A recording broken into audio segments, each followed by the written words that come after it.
यांची एम प्रोडक्शनक प्रस्तुती।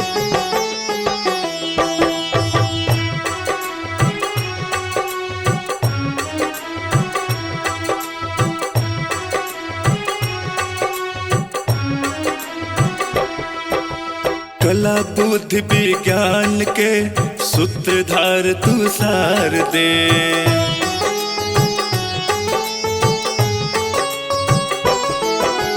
कला बुद्धि विज्ञान के सूत्रधार तू सार दे। अब जोगक बनल हम जाय छी मैया अब संभाल ले। बालक अबोध बुझमा, बालक अबोध बुझमा ध्यान दिहे।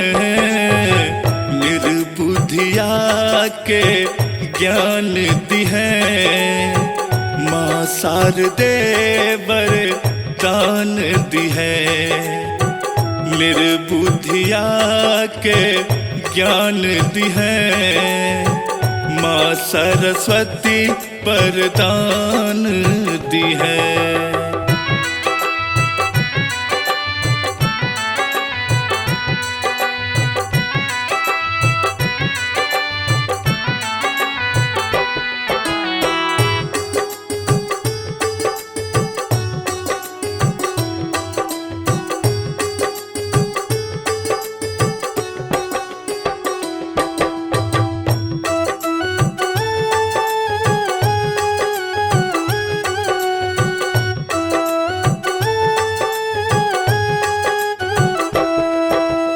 रीले आयु बीतल जाइए भेल हम तबाहमा। अपन कियो अछन सहोदर करत के परवाहमा।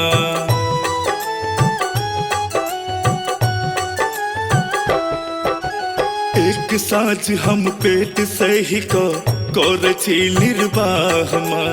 अपन कियो अछन सहोदर करत के परवाहमा। हमर समस्या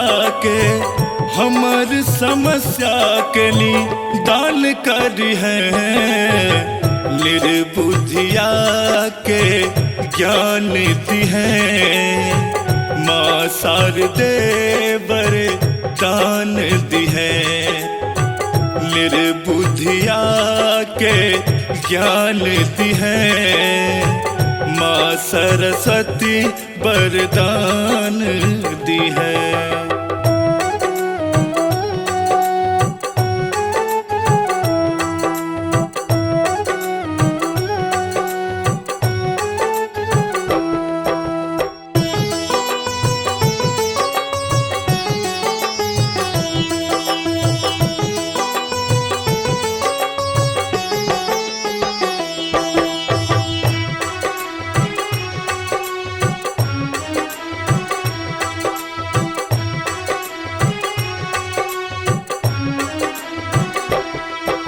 मूर्खता में फौसल जीवन चाहु दिस अछ स्वार्थी।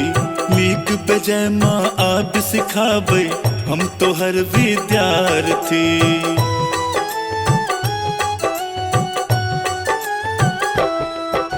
मूर्खता में फौसल जीवन चाहु दिस अछ स्वार्थी।